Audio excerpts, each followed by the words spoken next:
Maka Allah mengatakan, sebelum engkau tanya, katakan Muhammad pada mereka SAW, aku dekat. Setelah itu apa? Aku akan kabulkan apapun yang hambaku minta, sepanjang itu maslahat untuknya.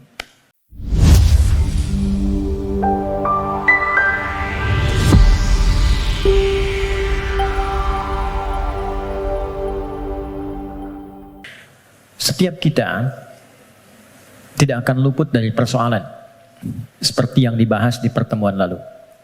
Dan ingat kuncinya, tidak ada manusia yang hidup yang tidak mengalami persoalan, yang tidak punya masalah. Itu mustahil. Quran surah kedua ayat 155 sampai 157. Allah menegaskan, saya sedikit menyingkat apa yang telah dibahas di pertemuan lalu. Walanabluwannakum bisyai. Setiap yang hidup pasti aku akan uji dengan beragam ujian kehidupan. Perhatikan cara menerjemahkannya. Untuk meningkatkan kualitas hambaku melalui ujian itu. Jadi, posisikan ujian adalah sebagai tes dari Allah yang menjadi fasilitas bagi kita untuk meningkatkan kualitas kehidupan. Itu poinnya. Ragamnya kata Allah bisa banyak. Minal khauf, kadang ada kegelisahan, kekhawatiran akan apapun. Kekhawatiran di rumah tangga, kekhawatiran di pekerjaan, kekhawatiran di kehidupan sosial, dan lain sebagainya. Wal ju', rasa lapar, apapun bentuknya. Wa naqsim minal amwal, harta berkurang. Ada hal-hal yang biasa kita nikmati menjadi tidak kita dapati. Wal anfus, diuji dengan penyakit sampai ada yang menggoncang jiwa, bahkan sebagian kerabat mungkin yang paling dekat dengan kita meninggalkan kita dan wafat. Wathamarat, ada hasil kerja keras yang telah kita titi sekian lama ternyata diambil oleh orang lain. Wabasyiris sabirin, dan berikan kabar gembira. Ternyata desain ujian itu akhirnya kebahagiaan. Jadi kalau kita menjalani semua apa yang Allah ujikan kepada kita itu dengan benar, itu endingnya itu bahagia. Endingnya kebahagiaan, kenyamanan, ketentraman, kedamaian. Jadi desain yang kedua, masalah kehidupan itu disiapkan oleh Allah. Bukan ingin membuat kehidupan seorang hamba bermasalah, tapi untuk satu, meningkatkan kualitas kehidupannya. Yang kedua, menghadirkan kebahagiaan sejati yang mengiringi aktivitas hidupnya. Untuk logika yang pertama, supaya mudah dipahami, bukankah setiap anak-anak kita yang belajar di sekolah harus melewati ujian sebelum dia lulus? Bukankah ujian itu parameter untuk menguji kenaikan kualitas pengetahuannya? Maka hukum ini, kaidah ini, logika ini tempatkan pula dalam ujian yang Allah berikan kepada kita. Anggaplah kita menjalani aktivitas kehidupan dan memang itu nyata adanya, lalu ada tantangan yang dengan itu akan meningkat keadaan diri kita. Bertambah kesabaran, bertambah mentalitas, semakin keluar air mata, semakin siap kita menghadapi tantangan berikutnya dan sudah tidak ada air mata lagi yang dikeluarkan karena sudah melewati batasnya. Kemudian akhirnya kebahagiaan. Nah, kita baru bicara tentang awal dan tengahnya di pertemuan lalu. Gimana menuju akhir dengan bahagia itu? Memanage satu persoalan yang orang lihat dengan masalah, kita melihatnya sebagai jalan menuju kebahagiaan. Oke, itu cara pertama untuk kita menyikapi terlebih dahulu. Jadi memosisikan persoalan kehidupan apapun bentuknya. Ya. Kadang selalu disebutnya dengan masalah gitu kan. Padahal Allah menyebutnya dengan tes, ujian.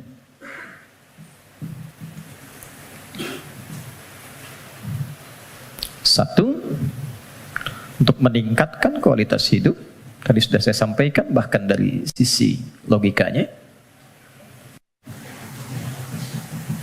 Ya, ini macam-macam. Ada yang kaitan dengan intelektual, wujudnya kreativitas. Ibu, teman-teman yang akhwat senang mana? Anak diam atau anak aktif? Aktif. Kalau diam kan gak enak ya. Ade, sini. Nggak ada aktivitas. Tapi kalau dia jalan sana sini, lompat, lari, nggak diminta lari dia lari, diminta jalan dia lompat, gitu kan? Hah? Aktivitas itu bukankah menstimulus orang tuanya untuk banyak melahirkan kreativitas? Akhirnya tahu, bisa mengendalikan emosinya, bisa menata, bisa mengiringi aktivitas. Sehingga mengatur orang yang sudah bisa mengendalikan anak lebih mudah nanti mengendalikan orang tua yang kekanak-kanakan. Jelas ya? Itu contohnya. Ada yang terkait emosional. Ada yang terkait dengan spiritual. Bukankah kalau ada ujian lewat anak, ayah ibunya yang rajin sholat, berdoa, bahkan puasa, dan sebagainya. Bukankah kalau anaknya sering bertanya tentang persoalan, sering mengeluhkan di sekolah, ibunya yang mulai curhat, bapaknya yang mencari solusi, ini meningkat ini semua. Kalau Allah nggak titipkan lewat itu semua, nggak akan mungkin muncul pengalaman-pengalaman yang kadang melahirkan nostalgia di kemudian hari. Ya, ini poinnya. 2, dan ini pasti sifatnya, apalagi di rumah tangga. Saya tanya sebentar, siapa yang ingin rumah tangganya sakinah? Semuanya ya. Dan sakinah itu babnya adalah masalah. Karena sakinah itu ketenangan yang lahir setelah tuntas persoalan itu diselesaikan. Oke. 2, tidak mungkin Allah titipkan ujian berupa aneka persoalan kehidupan kecuali menjadikan ini sebagai jembatan yang mengantarkan pada kebahagiaan. Ini poinnya. Secara teoritis psikologis kita sudah belajar di pertemuan lalu bagaimana menyikapi masalah supaya jadi ujian yang menyenangkan. Itu dulu. Kemarin setelah kita belajar, yakinkan pada diri kita nggak mungkin diuji kalau nggak sanggup, kan? Al-Baqarah 286 selesai kemarin. La yukallifullahu nafsan illa wus'aha. Jadi kalau ada yang diuji dengan persoalan apapun, katakan pada diri kita, aku yang dipilih, insya Allah sanggup, insya Allah mampu.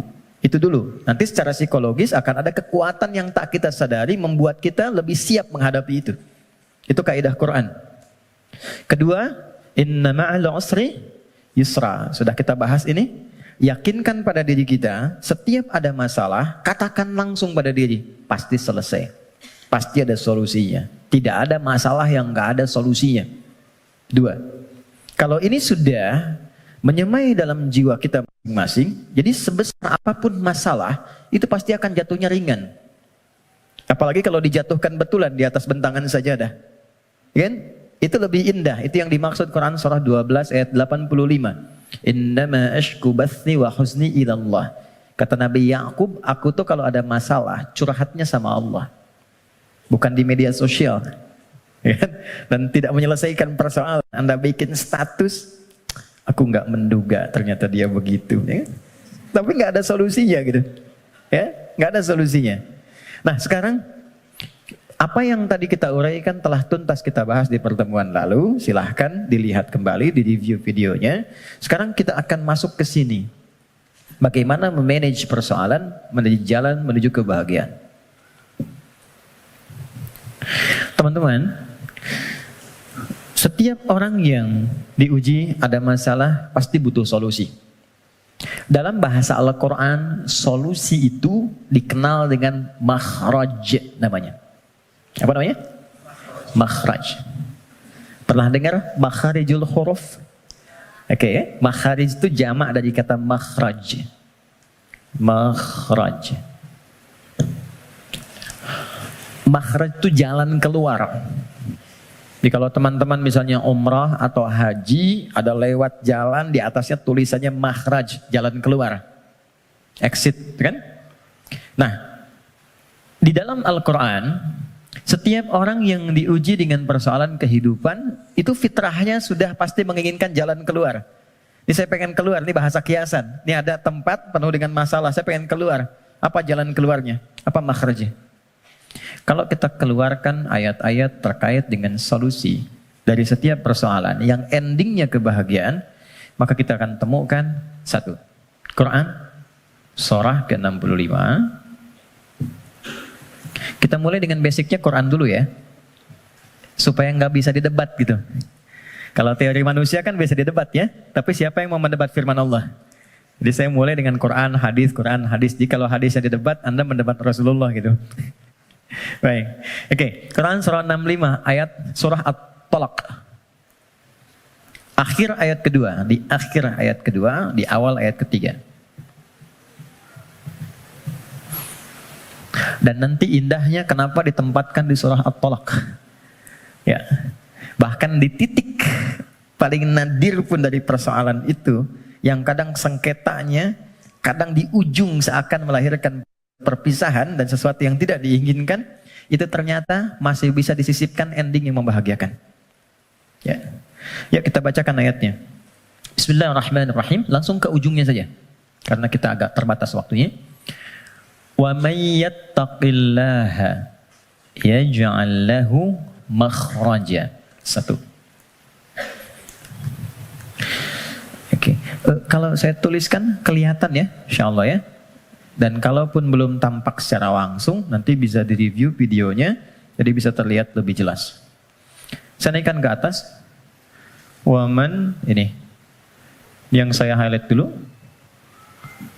Wa may yattaqillaha. Gini. Ya. Kelebihan. Wa may yattaqillaha. Nih, kuncinya ini. Saya kotaki. Baru saya turunkan ke sini. Ya ja'allahu makhraja. Makhraja. Oke, kita temukan kalimat makhraj di Quran. Satu. Waman, saya baca dengan man dulu, tidak saya baca dengan tajwid. Waman, dan siapapun. Saya agak kurang sepakat dengan terjemahan dan barang siapa. Karena saya cari sampai sekarang nggak pernah ketemu itu barang punya siapa gitu. Barang siapa. Oke. Jadi saya lebih senang menerjemahkan dan siapapun. Dan siapapun. Nah, man ini di dalam bahasa Arab tuh kaidahnya berbunyi begini. Ismun mausulun yadulu alal faradiyah. Paham? Tidak. Man, konjungsi yang menunjuk kepada objek, kadang subjek, tapi dia menunjuk secara personal, tapi sifatnya luas. Di tawarannya berlaku secara personal setiap kita, tapi bersifat terbuka. Jadi kalau ada kata man di Quran, itu Allah sedang berbicara kepada kita, posisikan secara personal. Setiap kita itu sedang dikhitab, ditawari langsung oleh Allah. Dan tawarannya terbuka. Mau laki-laki, perempuan, besar, kecil, tua, muda, siapapun. Kalau ini kemudian disandingkan dengan kata makhraj, yang tadi kita sepakati makhraj itu solusi, jalan keluar. Lawan dari solusi, masalah kan? Ujian kan? Jadi satu kata man saja sudah memberikan kesan bahwa tidak ada satu pun di antara kita, bahkan saat ini di ruangan ini, yang tidak punya persoalan. Setiap kita. Tuh, wajahnya udah kelihatan tuh. Setiap kita pasti punya masalah. Kan? Apapun jenisnya. Tapi kata Allah, siapapun Anda, ketika mendapati ujian dari persoalan itu, aku sudah siapkan solusinya. Dan kalimatnya menggunakan ja'ala loh. Ja'ala itu nggak main-main, lekat. Jadi seakan Allah ingin katakan begini, setiap aku titipkan ujian untuk meningkatkan kualitas hidupmu, saat yang bersamaan, ini sudah ada solusinya. Jadi berbarengan dengan itu, ada masalah, ada solusi. Ada problem, ada jalan keluar. Tinggal sekarang, cara kita bagaimana menemukan jalan keluar itu bukan hanya merasakan persoalannya. Jadi diberikan persoalan itu untuk mencari lewat itu solusi yang telah Allah sandingkan tadi. Dan cara mencari itu ujungnya adalah ini, kebahagiaan. Apa jembatannya? Kalau jembatan itu di tengah atau di ujung? Selalu di tengah. Ada dua yang terpisahkan, tengahnya jembatan. Di sini persoalan, di sini solusi. Apa jembatannya? Kita cari yang pertengahan di sini. Waman awalnya yaj'allahu makhraja ujungnya. Tengah-tengahnya, yattaqillah. Takwa kepada Allah. Allah berikan satu kalimat saja yang bila ini diimplementasikan sempurna, maka endingnya bahagia di setiap situasi yang kita jalani. Takwa. Kalimat yang mudah untuk diucapkan dan butuh tantangan ketika dijalankan. Saya tidak ingin mengatakan sulit, karena nggak ada yang sulit yang Allah berikan. Yang sulit itu manusianya, bukan caranya. Oke, jadi kita sudah dapatkan katanya. Kalau ada persoalan, ujian apapun dalam kehidupan, maka kalau ini ingin cepat dituntaskan oleh Allah dan endingnya bahagia, maka solusi pertamanya apa? Takwa. Oke, satu dulu. Dua, apa itu takwa? Karena di sini kita punya dua pembahasan. Topik pertamanya tentang definisi yang jelas apa itu takwa. Yang keduanya kenapa pakai ya di sini. Nanti ini yang di akhir kita akan tutup sebelum kita diskusi. Teman-teman, takwa itu singkatnya, definisi yang paling singkat dan mencakup adalah membangun hubungan baik dengan Allah. Itu cara cepatnya. Wa may yattaqillaha, siapa yang mampu mendekati Allah dengan baik. Oke, sekarang kita terapkan logikanya. Kalau kita punya persoalan, bukankah kita akan berkonsultasi kepada orang yang kita duga mampu menyelesaikan masalah kita? Ya kan? Bukankah kalau Anda punya masalah di handphone, Anda akan datang ke counter handphone? Bukankah kalau ada orang punya masalah di kendaraannya, dia akan datang ke bengkel yang sesuai dengan kendaraannya? Oke, artinya kita akan merujuk kepada objek itu ketika dipandang dia mampu menyelesaikan masalah yang kita hadirkan. Sekarang, pertanyaannya, siapa yang mampu menuntaskan dan maha memiliki solusi dari semua masalah yang ada di muka bumi? Bukankah Allah? Bukankah yang punya solusi Allah? Yang punya harta Allah? Yang punya ilmu Allah? Karena itulah kita sering minta kan? Ya Allah, ya Allah, ya Allah. Pertanyaannya, apakah setiap yang meminta itu punya hubungan baik dengan Allah? Anda punya masalah. Lalu Anda ingin kontak teman, minta bantuan. Tapi hubungan Anda nggak baik, dikontak nggak temannya? Tapi yang paling aneh, masih dikontak kan? Ya kan? Dan nggak berharap apa-apa gitu. Dan biasanya orang yang tak punya hubungan baik, walaupun dia mengontak, biasanya harapannya kosong. Mau dibantu nggak apa-apa, mau nggak dibantu nambah kesel. Kan nggak punya hubungan baik gitu kan? Oke, nah sekarang problemnya, apakah setiap orang yang minta kepada Allah itu, maaf, punya hubungan baik gak dengan Allah? Karena sifat Allah itu gak mungkin diminta kecuali diberi. Gak mungkin dimohon kecuali dikabul. Itu ada di Quran surah kedua, ayat 186. Paling kiri sebelah bawah di mushaf standar. Wa idza sa'alaka 'ibadi 'anni fa inni qarib ujibu da'watad da'i idza da'an. Itu kalimatnya. Jika ada hambaku Muhammad SAW bertanya kepadamu, berkonsultasi untuk mendekat kepadaku, ingin datang kepada Allah. Biasanya kalau motif hamba datang kepada Allah itu biasanya dua. Satu pengen minta sesuatu, yang kedua mau bertobat. Umumnya begitu. Umumnya. Nah, sebelum datang Allah sudah memahami karena Maha tahu sifatnya. Maka Allah jawab, ujibu da'watad da'i idza da'an. Katakan padanya, enggak usah lelah, aku sudah memahami sebelum dia datang. Wah, itu secara psikologis hebat sekali. Kalau Anda bertanya, Mas Dimas, mana ustadznya? Kok jam 10 belum datang? Iya nih, kayaknya enggak jelas ustadznya datang apa enggak. Dengan jawaban kedua, ustadz sudah dekat, sebentar lagi tiba.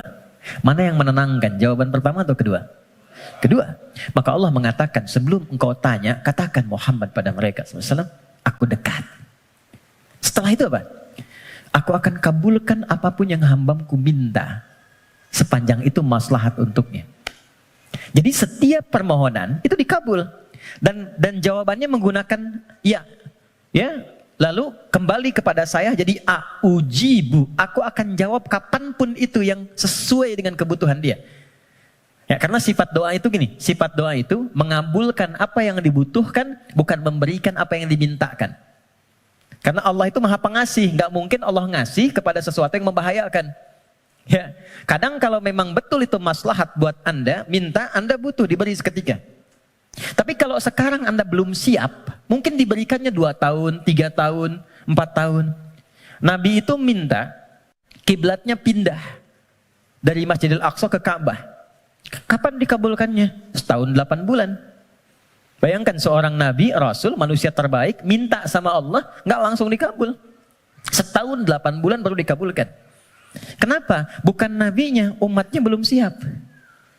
Ya, begitu pindah, dapat komen dari kalangan Yahudi yang ada pada saat itu di Madinah, langsung dislike, share, viral.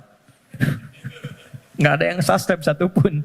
Ya, yang ada nanti malah konflik. Jadi begitu sudah siap, sudah paham dengan esensi sholat, sudah mengenal Allah lebih dekat, baru dikabulkan. Kadang-kadang, maaf ya teman-teman, apa yang sekarang kita dapatkan, boleh jadi itu doa sekian bulan, atau bahkan tahun yang pernah dimohonkan dulu. Cuman kadang-kadang, sebagian hamba tidak menyadari itu, karena itu syukurnya telat. Gitu. Ada yang ketiga, ini yang lebih dahsyat. Allah mengganti apa yang diinginkan dengan apa yang dibutuhkan. Seperti pernah saya sampaikan, Anda punya anak, anaknya sakit, konsultasi ke dokter, ini yang terbaik untuknya jeruk. Pulang dari rumah sakit, dia merengek minta apel. Mama, apel, apel, apel. Ini nak, jeruk. Nggak mau apel. Ini jeruk rasa apel. Itu yang terbaik, gitu kan? Oke, kadang-kadang Anda minta motor, dikasihnya mungkin sepeda.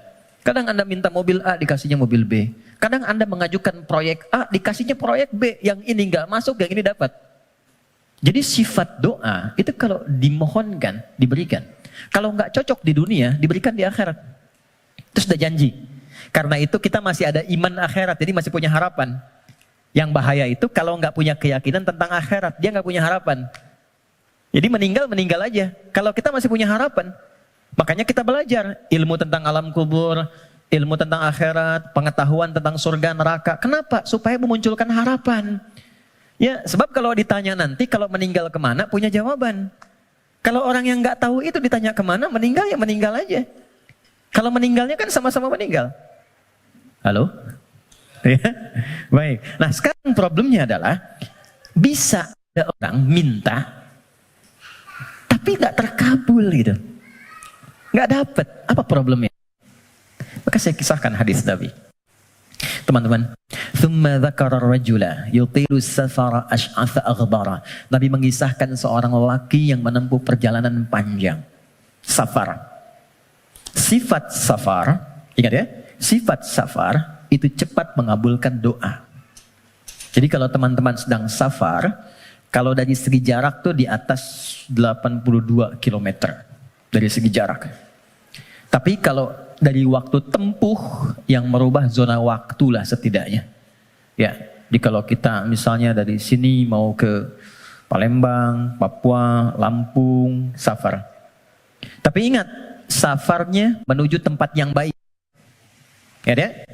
Ini mau safar ke Makau, safar ke Las Vegas misalnya, itu bukan safar namanya. Memang jalan jauh tapi bukan dalam konteks yang dibenarkan. Nah, orang yang menempuh perjalanan jauh dalam rangka kebaikan, apalagi diniatkan ibadah, maka berpotensi mengabulkan doa di setiap titian perjalanannya. Maka alih-alih banyak foto dan bikin status, saran saya, isi dulu dengan doa. Isi dulu dengan doa. 2, yamuddu yadaihi ilas sama, dia mengangkat tangannya ke langit gini. Saya tidak bermaksud mengajarkan, hanya share saja. Biasanya begini yang mudah untuk dilakukan. Kalau Anda angkat telapak begini, ada garis kan ya? Ada garis ya? Nah, yang paling mudah itu begini, satukan garisnya. Ini, lalu di sini letakkannya. Nanti ada babnya, semakin tinggi dan luas permohonan, biasanya semakin diangkat, semakin terbuka. Seperti doa istisqa, minta hujan. Doa istisqa itu begini. Nanti ada di khutbah Jumat, misalnya khatib begini. Ya, sebetulnya tidak diatur secara spesifik, yang penting ngangkat. Tapi umumnya riwayat mengatakan ngangkat dekat ke dada. Saya yang praktekkan begini. Nah, singkatnya, hadis sahih mengatakan orang yang mengangkat tangan dengan berdoa itu lebih cepat intinya dikabulkan dibandingkan dengan yang diam. Innallaha hayyun karimun. Allah itu maha mulia dan sangat merasa malu kalau seorang hamba mengangkat tangannya tidak dikabulkan doanya.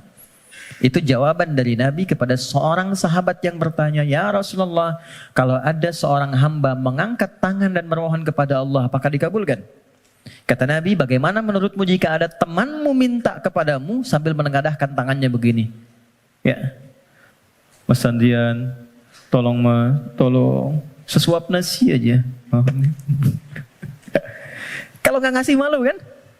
Maka kata Nabi, Allah lebih malu karena sifat rahimnya, lebih malu kalau hambanya mengangkat tangannya lalu dia tidak memberinya.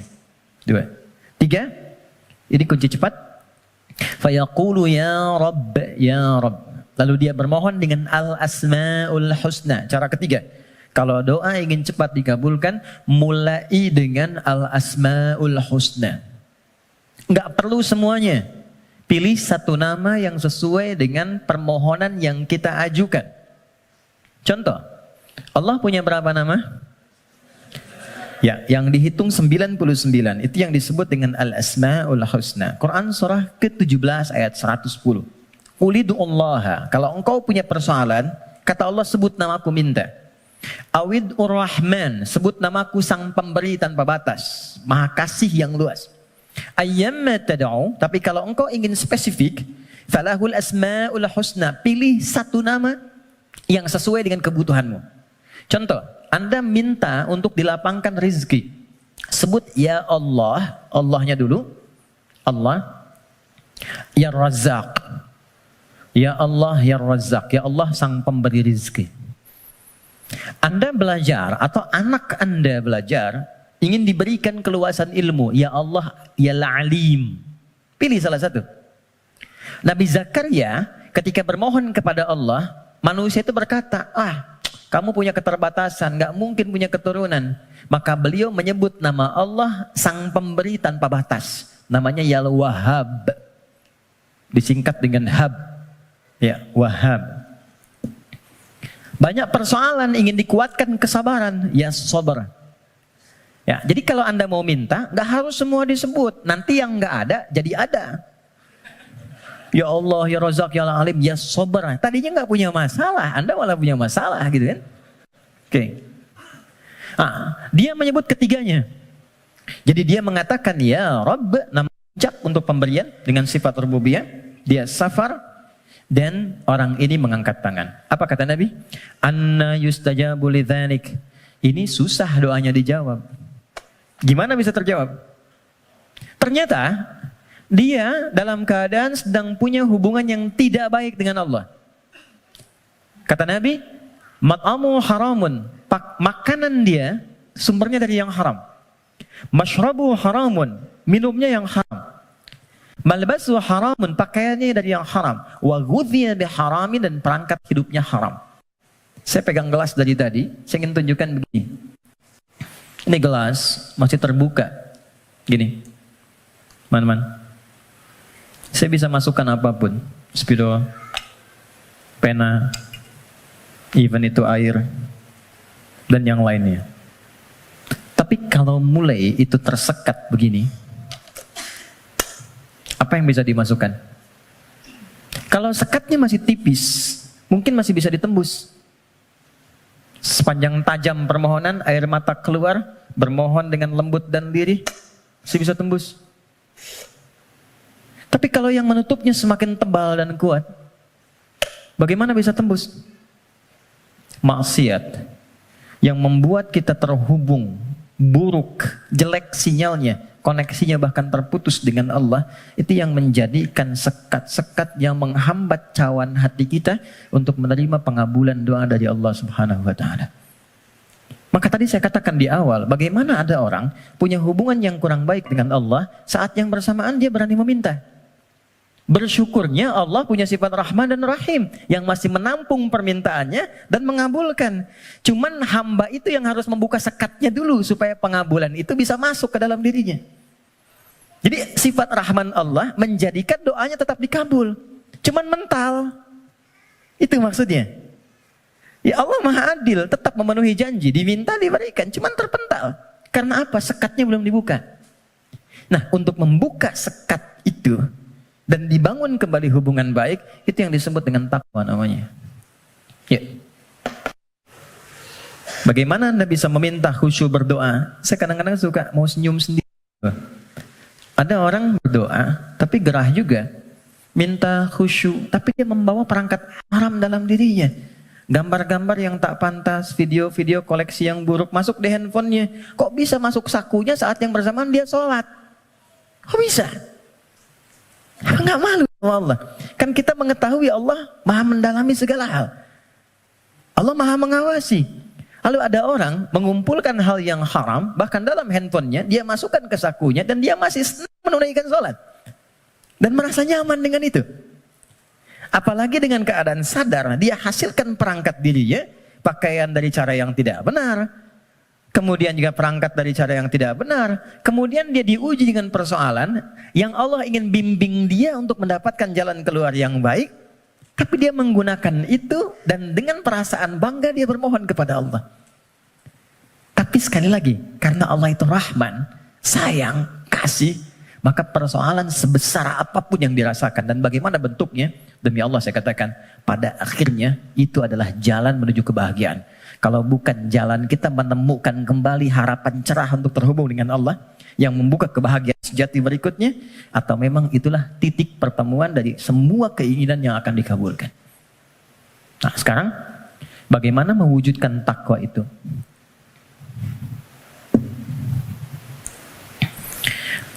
Teman-teman, halo? Kenapa serius begitu? Tenang ya, tenang. Nah, baik. Sekat ini terhambat karena ada penyebab. Penyebabnya yang paling pokok nafsu. Nafsu. Nanti itu yang diprovokasi oleh setan untuk mengeluarkan bisikan-bisikan yang buruk. Nafsu itu setidaknya disebutkan dalam Al-Quran kurang lebih sebanyak 115 kali. 115 kali. Oke. Nah, jadi kita harus mencari kata takwa dalam Quran yang disandingkan dengan nafsu. Kata takwa itu dengan semua derivasinya disebutkan dalam Al-Quran 240 kali. Dan yang bersanding dengan nafsu itu 115 kali. Masya Allah. Tadi masih ingat? Siapa yang menggerakkan nafsu manusia untuk berbuat keburukan? Setan kan? Setan disebutkan 88 kali dalam Al-Quran. Saya ulang. Siapa yang menggerakkan nafsu manusia untuk berbuat keburukan? Kok begitu sekali melihatnya? Setan disebutkan sebanyak 88 kali dalam Al-Quran. Saat yang bersamaan, kita pun diberikan oleh Allah itu perangkat takwa. Lawan dari nafsu. Quran surah 91 ayat 7 sampai 10. Wa nafsin wa ma sawwaha fa'alhamaha fujuraha wa taqwaha. Yang fujur itu nama lain dari nafsu. Takwa itu bagian ya tertentu dari tubuh kita sebagai gambaran nilai kebaikan. Nah, yang mensupport takwa itu malaikat. Pernah nggak merasakan begini? Ketika azan berkumandang Allahu Akbar, cepat sudah azan, siap-siap. Pernah merasakan itu? Nah, itu yang bisikan malaikat. Pernah nggak ada bisikan begini? Ketika misalnya melakukan satu perbuatan atau terfikir untuk berbuat yang tidak benar, ingin berdusta pada pasangan. Hati kecilnya mengatakan, jangan lakukan, itu nggak benar. Pernah ada begitu? Itu bisikan malaikat. Teman-teman, malaikat disebutkan dalam Al-Quran sebanyak 88 kali.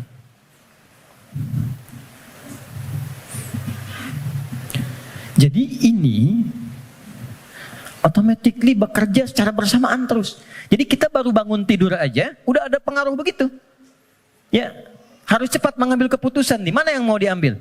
Makanya itu Nabi mengatakan istafti qalbak. Kalau kita ingin memutuskan sesuatu, tautkan diri kita dengan Allah, ambil isyarat dari jiwa takwa kita. Ini.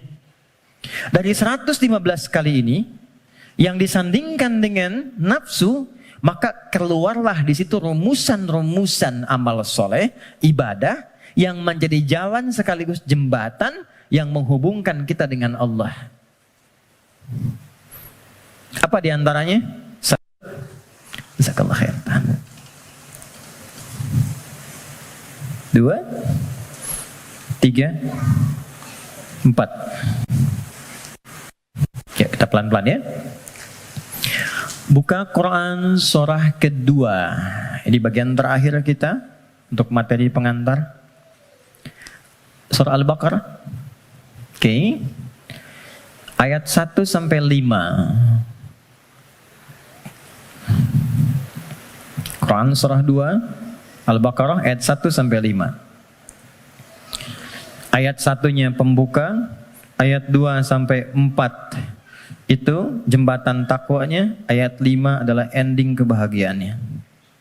Oke. Ya, kita mulai. Pembukanya Allah sampaikan Alif Lam Mim.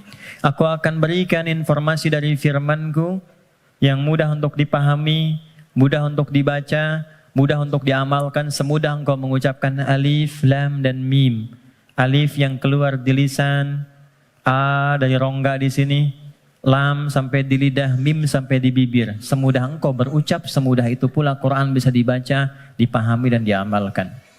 Dzalikal kitabu la raiba fi. Tapi engkau mesti yakin, kalau ingin mendapatkan manfaat dari Quran ini, engkau mesti yakin tanpa ragu terhadap apa yang akan aku sampaikan dan mengamalkan apa yang aku bimbingkan di dalamnya. Teruskan. Dzalikal kitabu la raiba fihi hudal lil muttaqin. Isi Al-Quran aku telah siapkan menjadi pedoman kehidupan, petunjuk hidup untuk semua kegiatan yang mengiringi bagi orang takwa. Muttaqin itu jama' dari kata taqi. Taqi itu satu orang.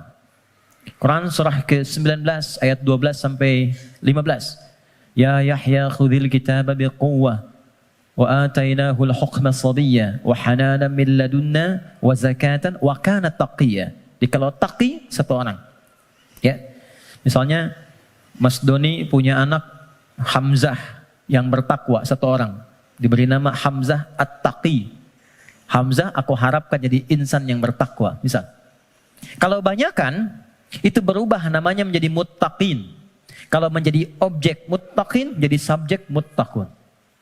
Kata Allah, aku telah siapkan isi Quran sebagai pedoman berkehidupan. Objeknya siapa? Untuk hamba-hambaku yang mencoba meningkatkan takwa. Apa jembatan amalan untuk mewujudkan sifat takwa itu, menjadi orang takwa itu? Teruskan ayatnya. Nah, ini poinnya. Ayat 3. Alladzina yu'minuna bil ghaib wa yuqimunas shalah. Oke, satu. Teman-teman lihat baik-baik, disebutkan dengan kata alladzina. Saya pernah sampaikan di banyak pertemuan. Alladzina disebutkan sebanyak 1080 kali dalam Al-Quran. Dan menunjuk pada semua objek tanpa batas. Siapapun. Bedanya dengan man, kalau man itu sifatnya personal tapi terbuka. Kalau alladzina sifatnya komunal dan terbuka kepada semua langsung tanpa kecuali. Seakan Allah ingin mengatakan, hei kalian ingin jadi orang takwa, aku buka kepada siapapun. Aku tidak batasi untuk si fulan. Takwa itu bukan definisi untuk ustaz saja. Untuk kiai, habib semata, tidak. Siapapun. Ya, Anda mau profesi A, profesi B, sepanjang Anda manusia, Anda bisa menjadi kalangan orang takwa. Saking kasihnya Allah, semua diberi kesempatan yang sama, tanpa beda. Syarat pertama, kata Allah, alladzina yu'minuna bil ghaib. Orang takwa itu cirinya, dia berusaha meningkatkan imannya. Kalau di terjemahan teman-teman lihat, beriman kan? Tapi kalau kita lihat dari karakter gramatikal bahasa Arabnya, pakai ya di situ bentuknya jama'un, yu'minun, ya itu bentuknya kalau kita tarik ke dalam bahasa Inggris misalnya bentuk present, continuous, and future, ada progresif, kontinuitas. Jadi kalau kita menemukan satu kata ada ya-nya, artinya di situ ada usaha terus meningkatkan sampai kapanpun. Alladzina yu'minuna, Orang takwa itu, dia bukan sekedar beriman. Kalau sekedar beriman, baru beriman amanu namanya. Amanu itu baru beriman. Oke? Tapi kalau dia mau menerus meningkatkan imannya supaya lebih kuat, maka berubah katanya dari amanu menjadi yu'minun. Satu, diniatkan untuk meningkatkan iman.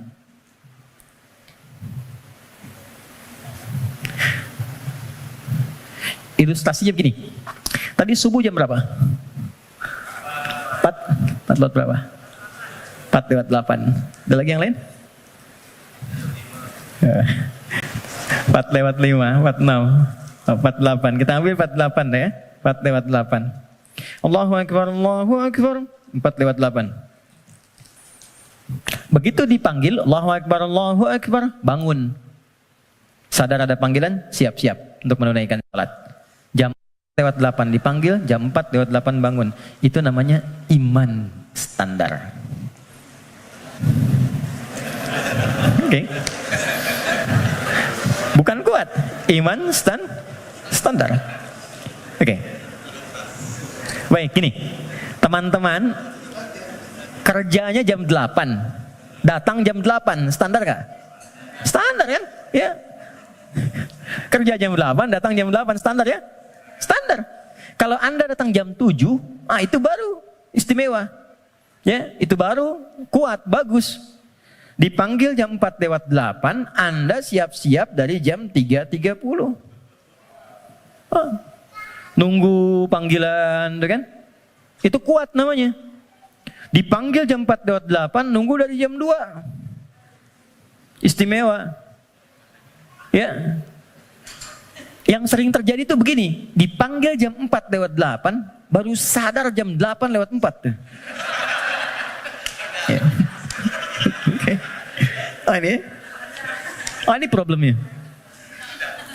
Dan masih menuntut untuk solusi segera gitu kan. Nah teman-teman, jadi orang yang yu'minun itu, dia tahu dia beriman, dia tahu dia dipanggil sholat, tapi dia ingin selalu meningkatkan keimanannya. Maka dia naikkan, biasa dipanggil jam 4 lewat 8, jam 4 dia mulai bangun. Naik lagi jam 3.45, 3.30. Semakin Anda mampu meningkatkan itu dan nanti ada rasa dalam jiwa. Ya, petunjuknya begini. Biasanya kalau iman sudah mulai meningkat dalam bab sholat itu, ada orang yang ketinggalan sholat sunnah itu hatinya gelisah. Padahal yang fardu itu belum dipanggil. Karena biasa tahajud, subuh 4 lewat 8, dia bangun jam 4 lewat 5. Lalu ketika dia lihat jam, ya Allah terlambat saya. Padahal subuh aja belum. Nah, itu jadi akan melahirkan satu getaran pada jiwanya yang bahkan memosisikan ibadah sunnah itu kehilangan jadi sesuatu yang sangat mahal. Kalau yang ini yang standar atau ini yang di bawah standar, kadang-kadang terlambat sholat fardu pun biasa aja. Ini, ya. Nah ini yang dimaksud yu'minun. Jadi kalau ingin menjadi manusia takwa yang dimudahkan segala persoalan kehidupannya, ini kan eksklusif, VVIP, nggak semuanya orang bisa. Hal yang pertama dilakukan adalah niatkan untuk meningkatkan iman dulu. Naikkan imannya. Jalannya bagaimana? Amalannya langsung. Cara meningkatkan iman itu satu, wa yuqimunas shalah. Perhatikan tulisannya teman-teman di situ. Ya, biarkan saya saja supaya antum fokus untuk melihat, ya, dan bisa maksimal untuk mengamalkan. Biarkan saya mengembalikan pada fitrah diri saya. Datang sendiri, rangkan sendiri, menulis sendiri dan menghapus sendiri. Ya. Anda datang, lihat, dengarkan, amalkan, masuk surga. Itu luar biasa. Jazakallah khair. Oke. Ya. Ya itu dia, saya sedang memikirkan bagaimana saya menuliskannya lagi. Enggak semuanya. Oke, aman. Nah, oke. Baik. Siap. Ya. Antum yang punya ide, beliau yang punya eksekusi. Dua-duanya ada pahalanya insyaallah. Ya, tapi antum berkurang ketika mengurangi tulisan di belakang. Oke.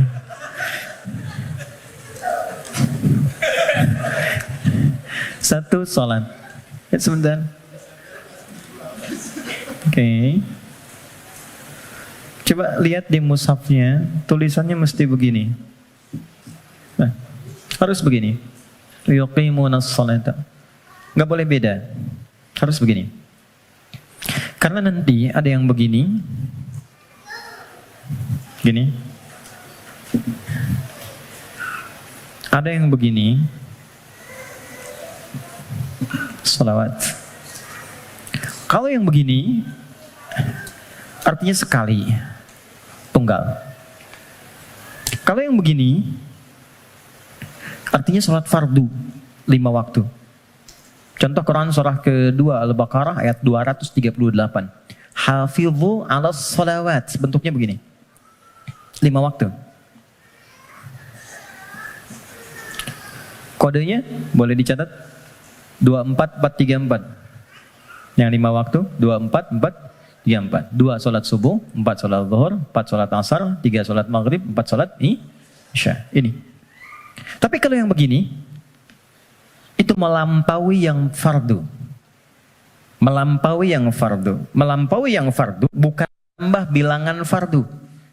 Kalau gitu nanti besok subuh dari biasanya 2 jadi 4. Tidak. 2. Melampaui yang fardu artinya menambah dengan yang sunnah.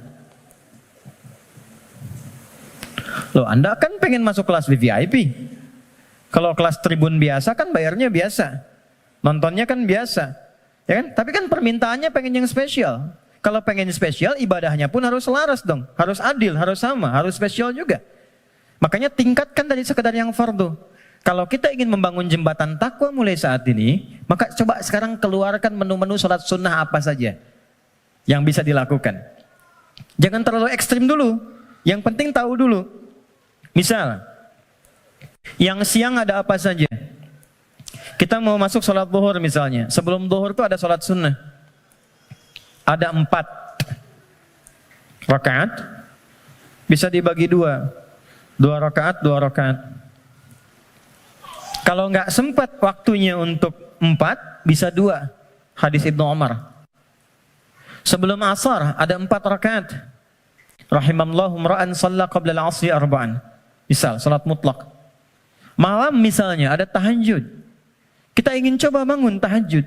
Nggak usah yang tinggi-tinggi dulu. 2 rakaat aja dulu. Ya, 2 rakaat untuk melatih kenyamanan hati dan fisik kita. Jangan dipaksakan dulu. Malam ini 11, besoknya berhenti. Ya. Dan nggak usah panjang-panjang dulu. Saya selalu mengatakan kalau pengen tahajud dimulai, maka mulai dengan 2 rakaat tahajud, 1 witir. Ya, dan gunakan surah paling favorit yang bisa kita ucapkan, kita bisa bacakan. 3 kul kan? Dari wajahnya tuh kelihatan. Rakaat pertama, qul a'udzu birabbil falaq, al-falaq. Ya kan? Antum kan enggak jauh dari al-asr, an-nasr, al-kautsar, al-falaq, an-nas, al-ikhlas. Pada ikhlas semua tuh. An-nas. Tutup witir dengan 1 rakaat, al-ikhlas.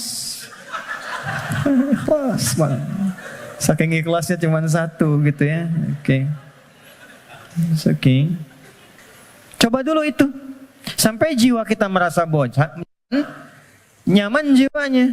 Tapi kan kita mulai merasa bosan, masa ini terus? Besok kan jadi naik kan? Jadi 4, terus tambah ad-duha, al-insyirah. Lama-lama menikmati. Nah, ketika menikmati itu yang disebut dengan halawatul iman, nikmatnya beriman. Sudah pengen pindah surat. Kalau para penghafal Quran tuh adik-adik RKM biasanya murajaah.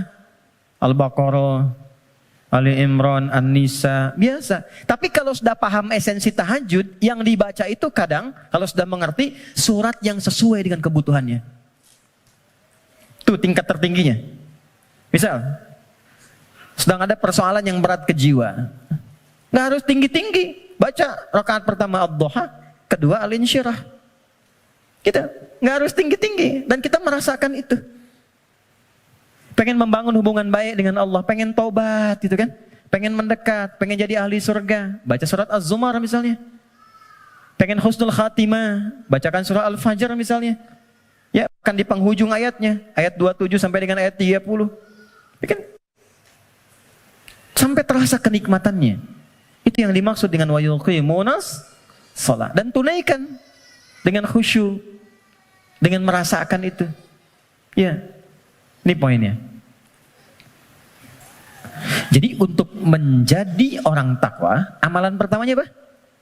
Salat. Untuk itulah ia disebut salat, dari kata silah asalnya. Silah.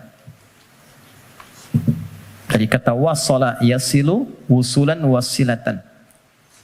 Wasolatu sampai, ibadah yang menyampaikan hajat kita kepada Allah disebut dengan salat. Karena itu semua isinya doa. Silah, kalau teman-teman bikin simpul yang kuat talinya begini sehingga sulit dilepaskan, gini, itu disebut dengan silah namanya. Hubungan erat yang sulit dilepaskan. Pernah dengar silaturahim? Kenapa disebut silaturahim? Karena ketika Anda kumpul, terhubunglah ya satu hubungan, chemistry, perhatian yang itu nggak lepas saat pulang. Jadi silaturahim itu wujudnya bukan saat kumpul. Kalau kumpul Anda menyapa, wajar orangnya ada. Kalau kumpul Anda tersenyum, wajar temannya ada. Silaturahim itu ketika Anda pulang, Anda masih ingat kawan Anda dan Anda doakan dia. Anda sapa dia.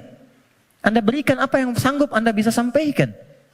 Saya diajarkan pada guru kami saat selesai belajar dan siap untuk mengajar. Pesan guru saya waktu itu, nak, kalau engkau mengajar siang hari, tatap yang mampu engkau tatap dari orang yang belajar itu. Sampaikan dengan tulus, malam kau bangun, kau sholat minta sama Allah. Bayangkan orang-orang kau tatap itu. Mintakan ya Allah mudahkan urusan hidupnya, sehatkan mereka, bahagiakan mereka, tanamkan kedamaian dalam jiwa mereka.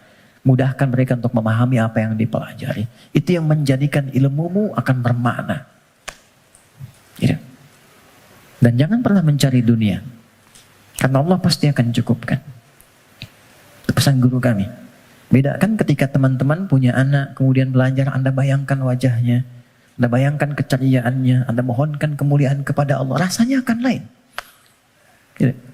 Nah, menyambungkan sesuatu dengan kuat itulah silah. Ibadah yang melatih kita terhubung dengan Allah supaya terus tersambung di setiap situasi, itulah sholat namanya. Karena itu orang yang sukses sholatnya, maka dia akan terkoneksi dengan Allah di setiap semua kegiatannya. Itu yang dikonfirmasi di Quran surah keempat An-Nisa di ayat 103. Quran surah 4 ayat 103. Dia langsung ingat, langsung terhubung, terkoneksi. Sesuatu yang terhubung, terkoneksi, ingat disebut dengan zikir namanya.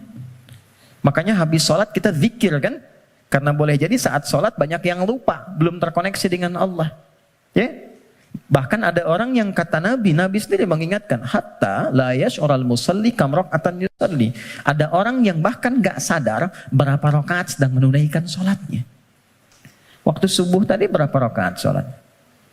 2 ya? Ada yang 1 loh. Ada yang 3 loh. Karena tak ingat. Lupa. Kalau lupa kan suka nggak ingat, kan?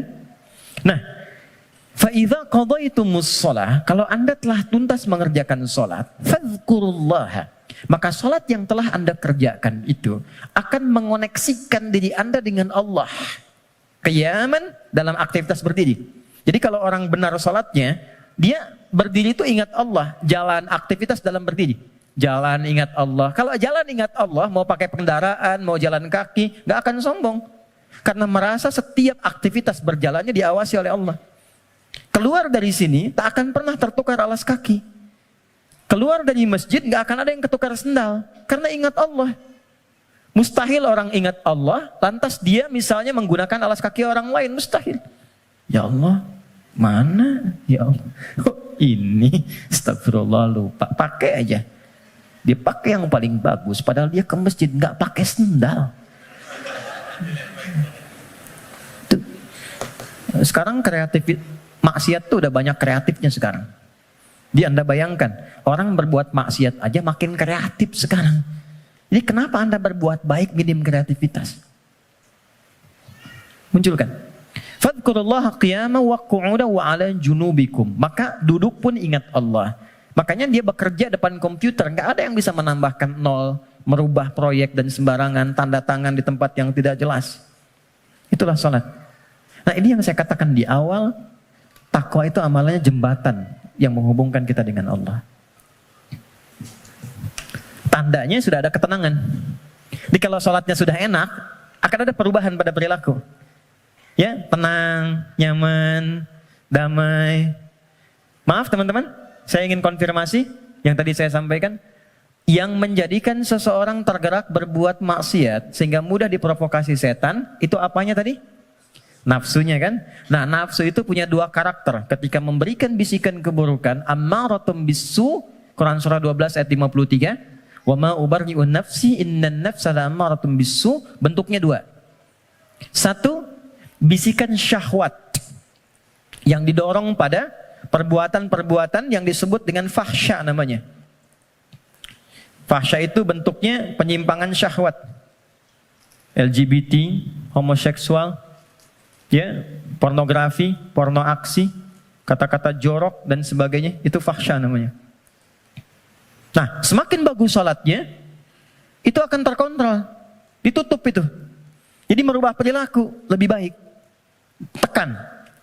Yang kedua, ada keburukan, was-was dari nafsu yang dimanfaatkan setan untuk berbuat tindakan-tindakan yang diingkari langsung oleh bagian tubuh kita. Nggak sepakat bagian tubuh kita.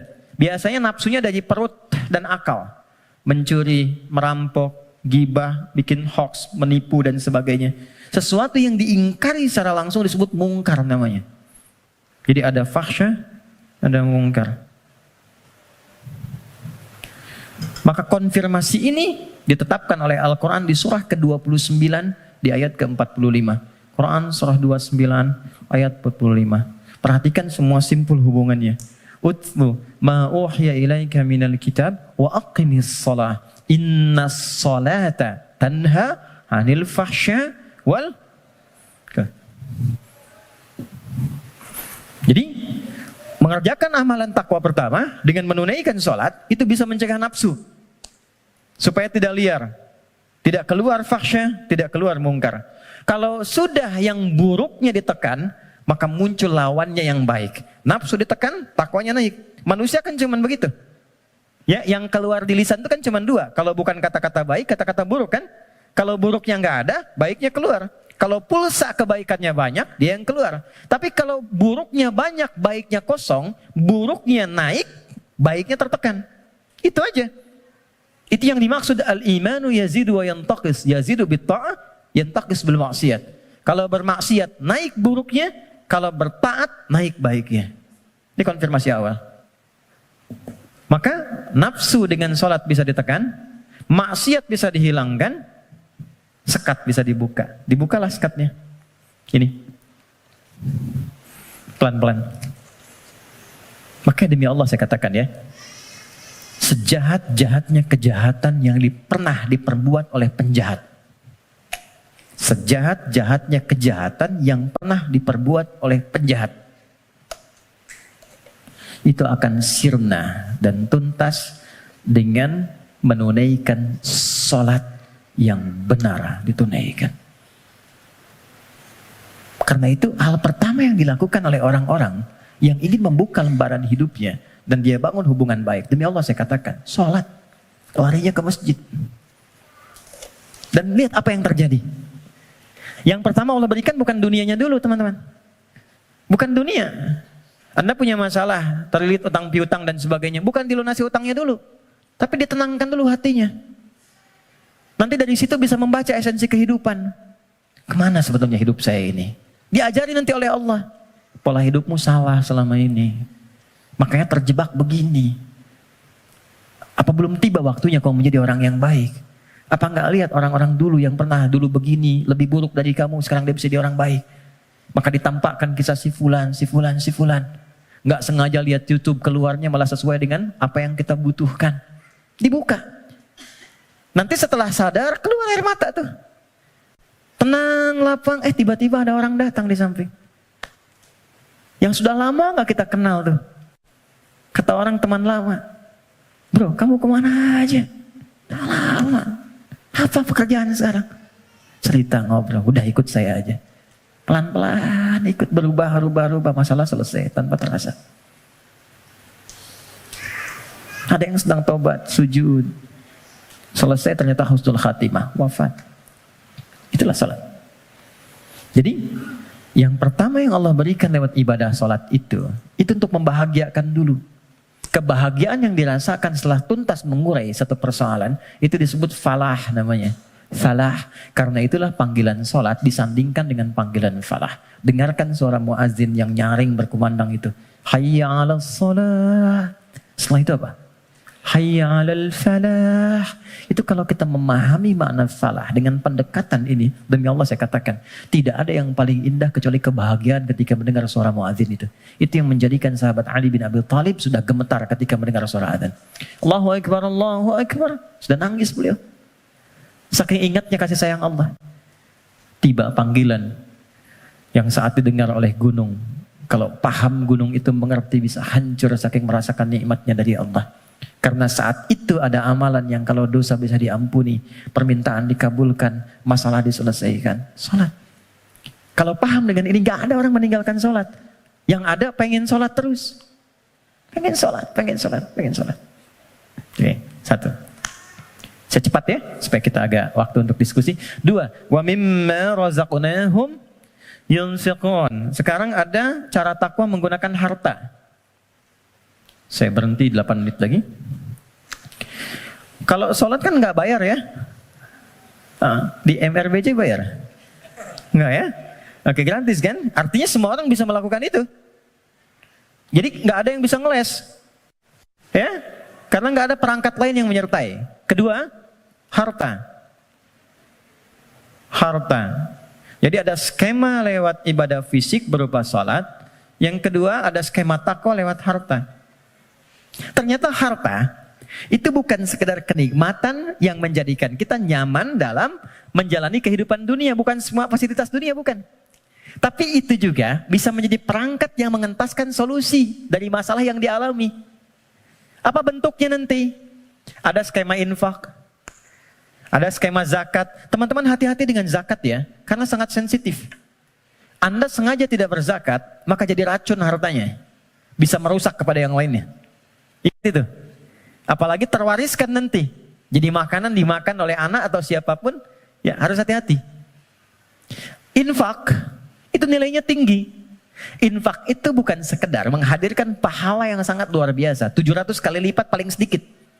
Jangan dibatasi di situ. Al-Baqarah ayat 261. Ya, masalul ladzina yunfiquna amwalahum fi sabilillahi kamathali habbatin ambatat sab'a sanabil. 1 jadi 7. Fi kulli sumbulatin mi'atu habbah kali 100. 1 kali 7 kali 100, 700 kali lipat. Itu maksudnya pahala ya. Pahala, bukan perkalian feedback ke kita, bukan. Jangan bayangkan begini, kalau saya infak 1000, balik 700.000. Bukan begitu cara memahaminya. Itu enggak tepat. Yang dimaksud, Anda mendapatkan 700 kali lipat pahala di akhirat nanti. Jarak satu keduanya 500 tahun. 2 ketiga 500 tahun. Itu di akhirat. Di dunianya dapat apa? Nah, di dunia itu pancaran keberkahan. Di antara pancaran keberkahannya ada 2. 1, memberikan tambahan barakah kepada Anda yang nilainya lebih daripada apa yang Anda berikan. Minimal 10 kali lipat. Misal, dijaga dari sakit yang kalau berobat nilainya sekian. Dijaga dari musibah yang kalau dialami keluarnya mesti sekian. Itu. Yang kedua, ini yang paling menarik. Infak dengan harta itu kalau diniatkan sesuai dengan keinginan yang kita mohonkan pada Allah, itu bisa mengentaskan persoalan yang sedang dialami. Itulah wasilah tawassul dengan harta. Rumusnya Quran surah ke-5 ayat 35. Saya pakai Quran, jadi nggak bisa dibantah. Ya ayyuhalladzina amanu taqullah. Hai orang-orang beriman, tingkatkan takwamu kepada Allah, wabtaghu ilaihil wasilah, dan cari wasilah dalam rangka menunaikan takwa itu. Apa wasilah diantaranya? Bisa menggunakan harta. Harta. Yuk, saya kisahkan dengan singkat, cepat sekali. Kalau mau infak, coba yang pertama, ini nasihat saya dari Quran. Orang pertama yang kita tuju kalau ingin berikan infak, orang tua. Siapa? Orang tua. Berikan yang terbaik yang mampu kita persembahkan. Itu ada di Quran surah kedua ayat 215. Yas'alunaka madza yunfiqun. Mereka banyak berkonsultasi, bertanya pada Muhammad, apa yang harus diberikan kalau pengen infak? Dijawab oleh Quran dengan dua jawaban. Qul ma anfaqtum min khair. Katakan kalau ingin infak, kaidah pertama yang terbaik. Bisa. Anda beli mangga, 5. Ibu masih ada. Berikan yang paling besar, yang paling bagus, yang terbaik itu buat ibu. Kalau mau dibagi. Contoh aja. Kemudian lil walidain. Urutannya kalau ingin diberikan, satu yang pertama orang tua. Belakangnya nanti ada 4 lagi. 5 golongan utama.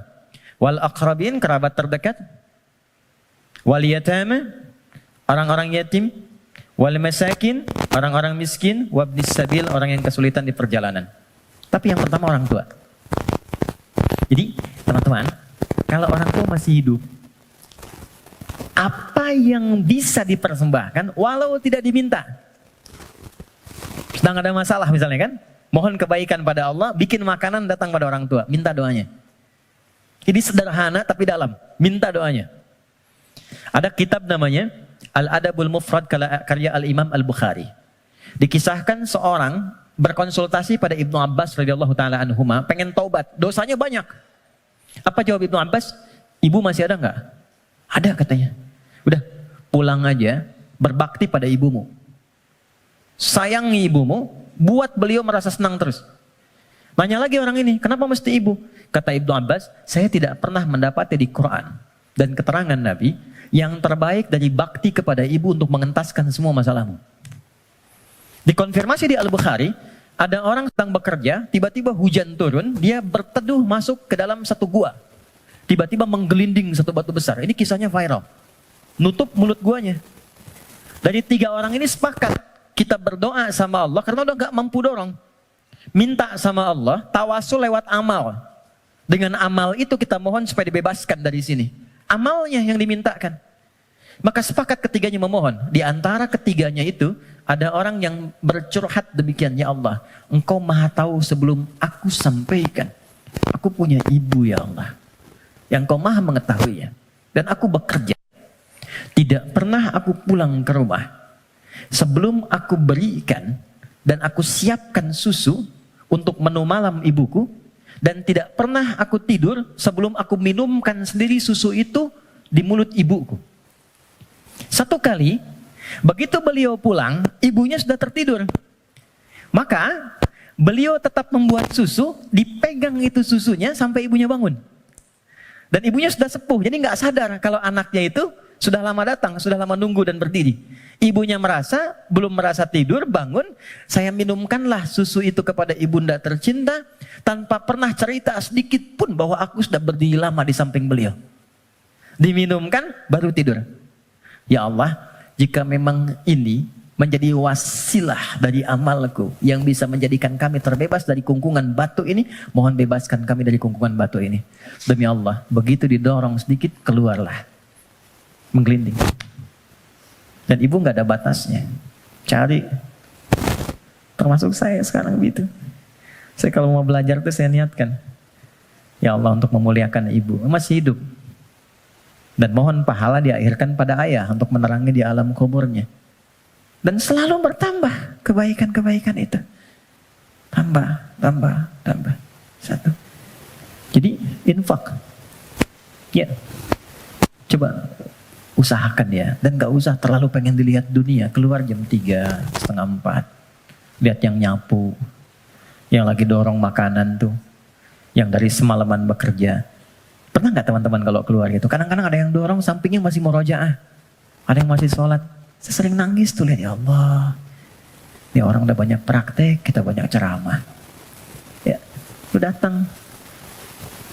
Kita cuma sampaikan nitip ya, itu baru lihat aja sudah nangis. Ya Allah, terima kasih Pak. Ya Allah, mudah-mudahan Bapak rezekinya lancar ya Pak. Sehat ya Pak. Mudah-mudahan semua keluarganya baik-baik ya Pak. Itu ya Allah. Memberi sedikit tapi dapatnya banyak gitu. Itu berharga banget. Yang terakhir Quran. Walladzina yu'minuna bima unzila ilaika wa ma unzila min qablik. Nah, dekati dengan Quran. Ya, saya lihat banyak anak-anak tuh ya. Dekatkan dengan Quran. Walaupun anak-anak yang belajar Qurannya, antum akan dapat berkahnya.